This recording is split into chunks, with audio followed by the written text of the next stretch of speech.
കാശിധാം തീർത്ഥാടക ഇടനാഴിയുടെ ഉദ്ഘാടനം നിർവഹിക്കുകയാണ് പ്രധാനമന്ത്രി നരേന്ദ്രമോദി. തത്സമയം അതിലേക്ക്. और हमारा सौभाग्य है कि हम इस तिथि के साक्षी बन रहे हैं. आज विश्वनाथ धाम अकल्पनीय अनंत ऊर्जा से भरा हुआ है. उसका वैभव विस्तार ले रहा है. इसकी विशेषता आसमान छू रही है. यहां आसपास जो अनेक प्राचीन मंदिर लुप्त हो गए थे, उन्हें भी पुनः स्थापित किया जा चुका है. बाबा अपने भक्तों की सदियों की सेवा से प्रसन्न हुए हैं.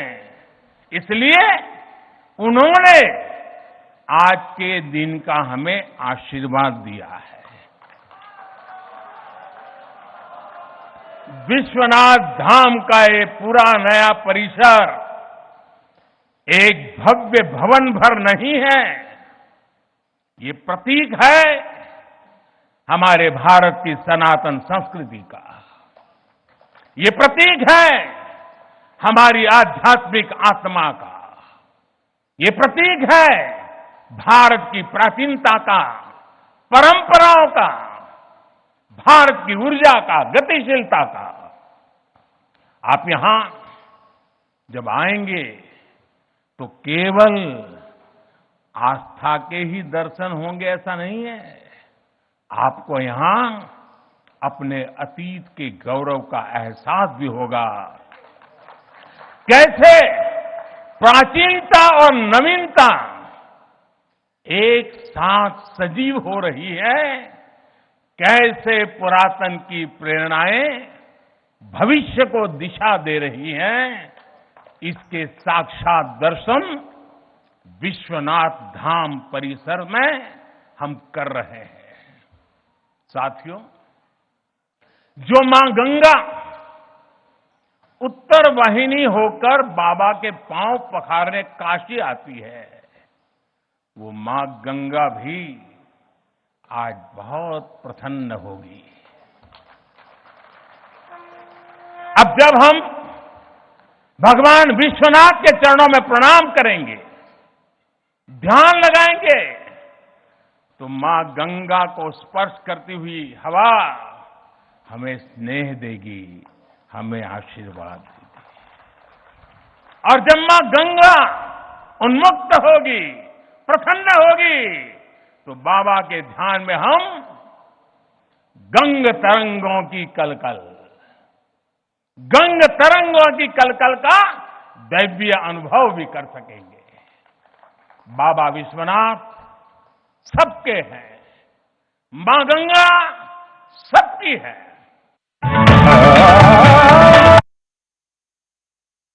വാരാണസിയിലെ വിഖ്യാതമായ കാശി വിശ്വനാഥ ക്ഷേത്രത്തിൽ ദേവനെ തൊഴാൻ ഇനി സ്വകാര്യ കെട്ടിടങ്ങൾക്കിടയിലും ഇടുങ്ങിയ ഇടനാഴികളിലും തിങ്ങി നിന്ന് ബുദ്ധിമുട്ടേണ്ട എന്നാണ് പ്രധാനമന്ത്രി പറഞ്ഞത്. നവീകരിച്ച് അതിവിശാലമാക്കിയ ക്ഷേത്ര ഇടനാഴിയുടെ ഒന്നാം ഘട്ടമാണ് അദ്ദേഹം ഇന്ന് ഉദ്ഘാടനം ചെയ്യുന്നത്. 2700 ചതുരശ്ര അടിയിൽ ഒതുങ്ങിക്കിടന്ന ക്ഷേത്രത്തെ 5 ലക്ഷം ചതുരശ്ര അടി വിസ്തൃതിയിൽ മഹാസമുച്ചയമാക്കുന്ന പദ്ധതിയുടെ ആദ്യഘട്ടത്തിന്റെ ഉദ്ഘാടനമാണ് പ്രധാനമന്ത്രി നിർവഹിച്ചുകൊണ്ടിരിക്കുന്നത്. പ്രധാനമന്ത്രിയിലേക്ക് വീണ്ടും. यहां आने में बहुत कठिनाई होती थी, लेकिन अब विश्वनाथ धाम परियोजना के पूरा होने से यहां हर किसी के लिए पहुंचना सुगम हो गया है. हमारे दिव्यांग भाई बहन, बुजुर्ग माता पिता सीधे बोट से जेटी तक आएंगे. जेटी से घाट तक आने के लिए भी एस्केलेटर लगाए गए हैं. वहां से सीधे मंदिर तक आ सकेंगे. संकरे रास्तों की वजह से दर्शन के लिए जो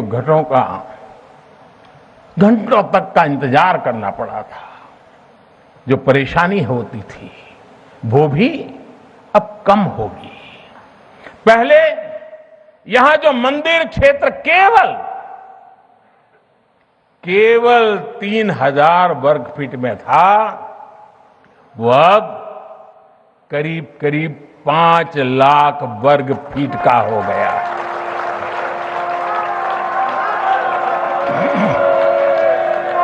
अब मंदिर और मंदिर परिसर में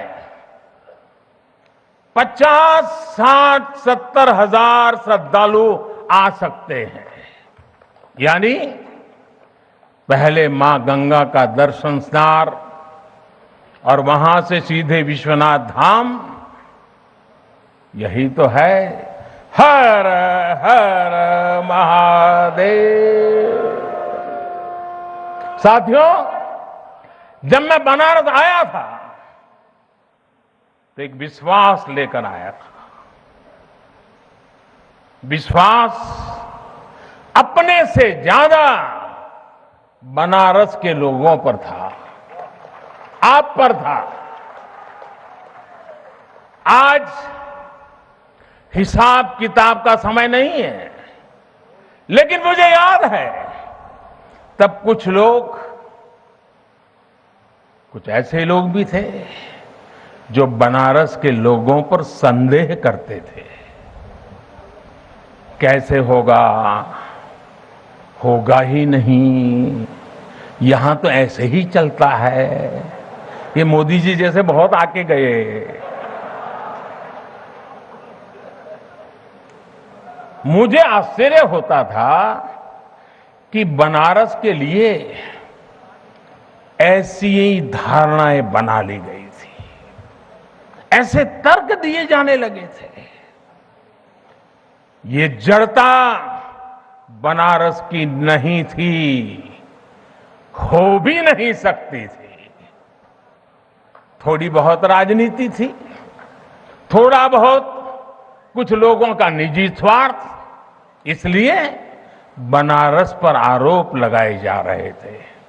लेकिन काशी तो काशी है, काशी तो अविनाशी है। काशी में एक ही सरकार है,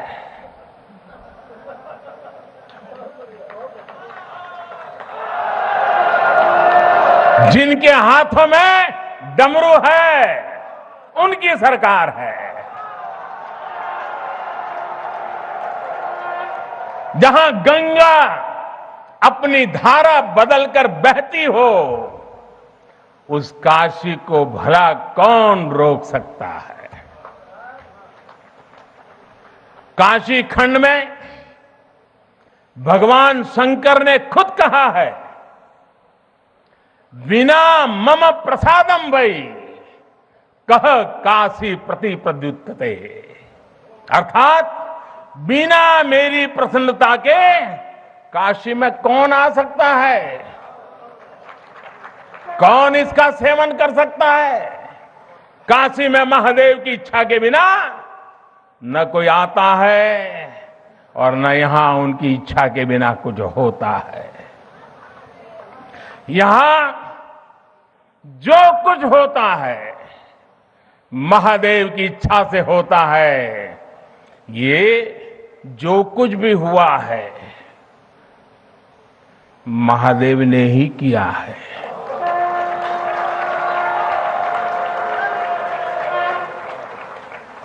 ई विश्वनाथ धाम तो बाबा आपन आशीर्वाद से बनैले हुअन,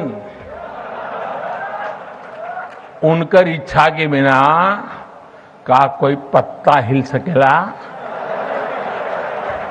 कोई कितना बड़ा हवे तो अपने घरे का होइए, बोलिए तबे कोई आ सकेला, कुछ कर सकेला। साथियों, बाबा के साथ अगर किसी और का योगदान है तो वो बाबा के गणों का है। बाबा के गण यानी हमारे सारे काशीवासी, सारे काशीवासी जो खुद महादेव के ही रूप है।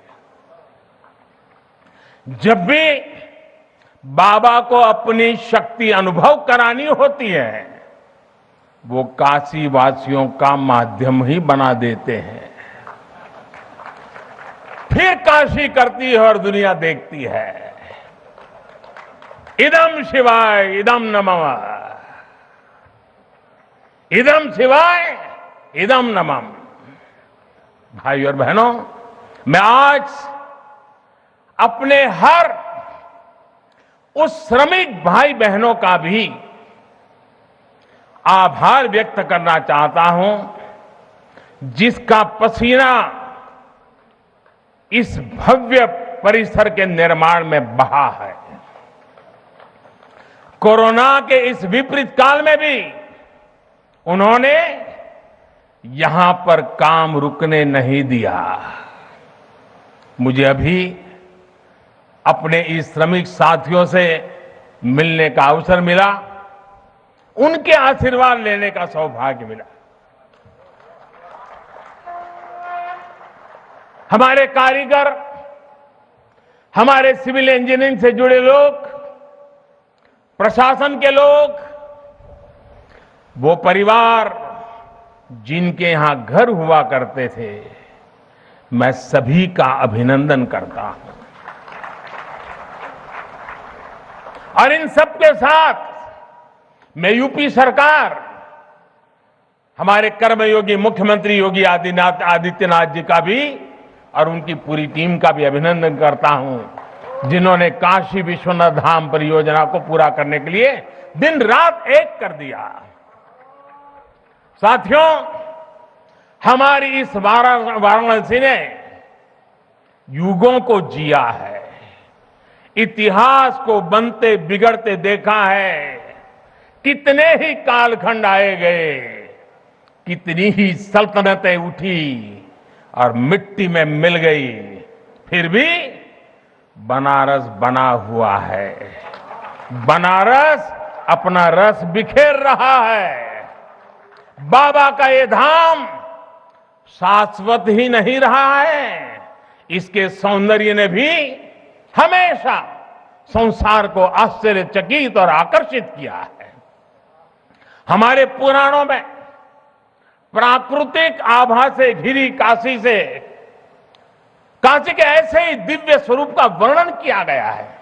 अगर हम ग्रंथों को देखेंगे, शास्त्रों को देखेंगे, इतिहासकारों ने भी वृक्षों, सरोवरों, तालाबों से घिरी काशी के अद्भुत स्वरूप का बखान किया है। लेकिन समय कभी एक जैसा नहीं रहता। आतताइयों ने इस नगरी पर आक्रमण किए, इसे ध्वस्त करने के प्रयास किए। औरंगजेब के अत्याचार, उसके आतंक का इतिहास साक्षी है, जिसने सभ्यता को तलवार के बल पर बदलने की कोशिश की, जिसने संस्कृति को कट्टरता से कुचलने की कोशिश की। लेकिन इस देश की मिट्टी बाकी दुनिया से कुछ अलग है। यहां अगर औरंगजेब आता है तो शिवाजी भी उठ खड़े होते हैं। अगर कोई सालार मसूद इधर बढ़ता है तो राजा सुहेलदेव जैसे वीर योद्धा उसे हमारी एकता की ताकत का एहसास करा देते हैं। और अंग्रेजों के दौर में भी वॉरेन हेस्टिंग का क्या हाल काशी के लोगों ने किया था। ये तो काशी के लोग समय समय पर बोलते रहते हैं और काशी की जुबान पर निकलता है, घोड़े पर हौदा और हाथी पर जिन जान लेकर भागल वॉरेन हेस्टिंग। साथियों, आज समय का चक्र देखिए। आतंक के वो पर्याय इतिहास के काले पन्नों तक सिमट कर रह गए हैं और मेरी काशी आगे बढ़ रही है, अपने गौरव को फिर से नई भव्यता दे रही है। साथियों, काशी के बारे में मैं जितना बोलता हूं उतना डूबता जाता हूं, उतना ही भावुक हो जाता हूं। काशी शब्दों का विषय नहीं है, काशी संवेदनाओं की सृष्टि है। काशी वो है जहां जागृति ही जीवन है। काशी वो है जहां मृत्यु भी मंगल है। काशी वो है जहां सत्य ही संस्कार है। काशी वो है जहां प्रेम ही परंपरा है। भाइयों बहनों, हमारे शास्त्रों ने भी काशी की महिमा गाते और गाते हुए आखिर में क्या कहा? नेति नेति ही कहा है। यानी जो कहा उतना ही नहीं है, उससे भी आगे कितना कुछ है। हमारे शास्त्रों ने कहा है, शिवम ज्ञायन इति ब्रूयो, शिव शब्दार्थ चिंतका, अर्थात शिव शब्द का चिंतन करने वाले लोग शिव को ही ज्ञान कहते हैं। इसलिए ये काशी शिवमयी है, ये काशी ज्ञानमयी है। और इसलिए ज्ञान, शोध, अनुसंधान ये काशी और भारत के लिए स्वाभाविक निष्ठा रहे हैं। भगवान शिव ने स्वयं कहा है, सर्व क्षेत्रेषु भूपृष्ठे, सर्व क्षेत्रेषु भूपृष्ठे काशी क्षेत्रम च मे वपु, अर्थात धरती के सभी क्षेत्रों में काशी साक्षात मेरा ही शरीर है। इसलिए यहां का पत्थर, यहां का हर पत्थर शंकर है। इसलिए हम अपनी काशी को सजीव मानते हैं और इसी भाव से हमें अपने देश के कण कण में मातृभाव का बोध होता है।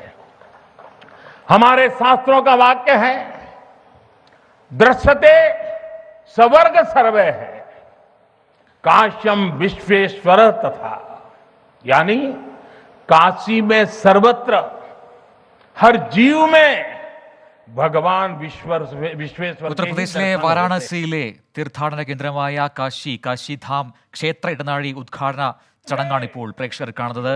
പ്രധാനമന്ത്രി നരേന്ദ്രമോദി സംസാരിക്കുകയാണ് ഉദ്ഘാടന ചടങ്ങിൽ.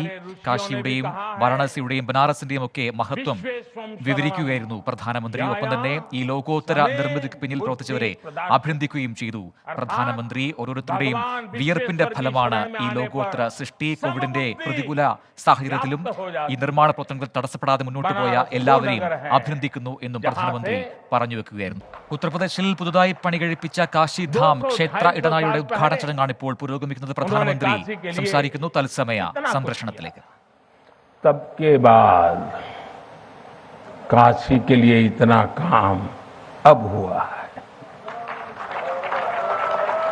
साथियों, बाबा विश्वनाथ मंदिर की आभा बढ़ाने के लिए पंजाब से महाराजा रणजीत सिंह ने 23 मण सोना चढ़ाया था। इसके शिखर पर सोना मढ़वाया था। पंजाब से पूज्य गुरु नानक देव जी भी काशी आए थे, यहां सत्संग किया था। दूसरे सिख गुरुओं का भी काशी से विशेष रिश्ता रहा था।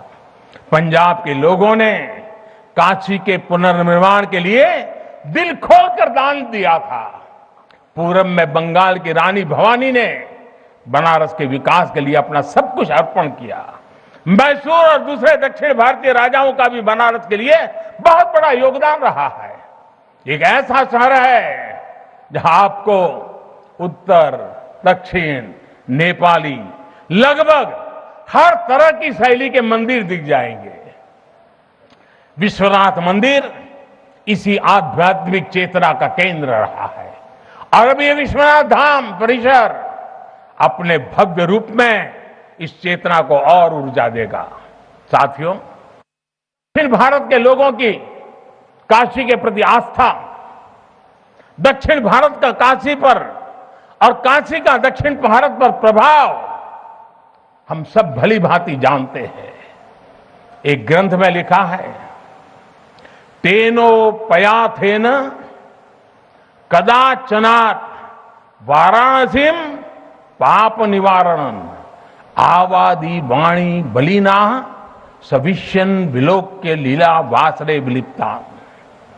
कन्नड़ भाषा में कहा गया है, यानी जब सदगुरु माधवाचार्य जी अपने शिष्यों के साथ चल रहे थे तो उन्होंने कहा था कि काशी के विश्वनाथ पाप का निवारण करते हैं। उन्होंने अपने शिष्यों को काशी के वैभव और उसकी महिमा के बारे में भी समझाया। साथियों, सदियों पहले की ये भावना निरंतर चली आ रही है। मां कवि सुब्रमण्यम भारती काशी प्रवास ने जिनके जीवन की दिशा बदल दी, उन्होंने एक जगह लिखा है, तमिल में लिखा है, काशी नगर पुलवर पेसुम उरई दान कांजी इल के पदर कोर खरुवी सेवोम। यानी काशी नगरी के संत कवि का भाषण कांचीपुर में सुनने का साधन बनाएंगे। काशी से निकला हर संदेश ही इतना व्यापक है कि देश की दिशा बदल देता है। वैसे मैं एक बात और कहूंगा, मेरा पुराना अनुभव है, हमारे घाट पर रहने वाले, नाव चलाने वाले कई बनारसी साथी तो, और आपने भी कभी अनुभव किया होगा, तमिल, कन्नड़ा, तेलुगु, मलयालम इतनी फर्राटेदार तरीके से बोलते हैं कि लगता है कि कहीं केरला, तमिलनाडु या कर्नाटक तो नहीं आ गए। अब इतना बढ़िया बोलते हैं। साथियों, भारत की हजारों सालों की ऊर्जा ऐसे ही तो सुरक्षित रही है, संरक्षित रही है। जब अलग अलग स्थानों के क्षेत्रों के सूत्र से जुड़ते हैं तो भारत एक भारत श्रेष्ठ भारत के रूप में जागृत होता है। इसलिए हमें सौराष्ट्र सोमनाथम से लेकर अयोध्या, मथुरा, माया, काशी, कांची, अवंतिका का हर दिन स्मरण करना सिखाया जाता है। ഉത്തർപ്രദേശിലെ കാശിധാം ക്ഷേത്ര ഇടനാഴി ഉദ്ഘാടന ചടങ്ങ് പുരോഗമിക്കുന്നു. പ്രധാനമന്ത്രിയുടെ വാക്കുകളിലേക്ക്. देखिए, अयोध्या से जनकपुर आना जाना आसान बनाने के लिए राम जन्म की मार्ग का निर्माण हो रहा है। आज भगवान राम से जुड़े स्थानों को रामायण सर्किट से जोड़ा जा रहा है और साथ ही रामायण ट्रेन चलाई जा रही है। बुद्ध सर्किट पर ही काम हो रहा है तो साथ ही कुशीनगर में इंटरनेशनल एयरपोर्ट भी बनाया गया है। करतारपुर साहिब कॉरिडोर का निर्माण किया गया है तो वहीं हेमकुंड साहिब जी के दर्शन आसान बनाने के लिए रोपवे बनाने की भी तैयारी है। उत्तराखंड में 4 धाम सड़क महापरियोजना पर भी तेजी से काम जारी है। भगवान विठल के കാശി ക്ഷേത്രത്തെയും ഗംഗാനദിയും ബന്ധിപ്പിക്കുന്ന ക്ഷേത്ര ഇടനാഴിയാണ് കാശിധാം ക്ഷേത്ര ഇടനാഴി. അതിന്റെ ഉദ്ഘാടന ചടങ്ങാണ് പുരോഗമിക്കുന്നത്. ലോകത്തെവിടെയായാലും ഏത് സമയത്തും 24 വാർത്തകളും ഓഗ്മെന്റഡ് റിയാലിറ്റി പാക്കേജുകളും എക്സ്പ്ലെയിനറുകളും വിശദമായി കാണാൻ ഞങ്ങളുടെ യൂട്യൂബ് ചാനൽ നിങ്ങൾക്ക് സബ്സ്ക്രൈബ് ചെയ്യാം.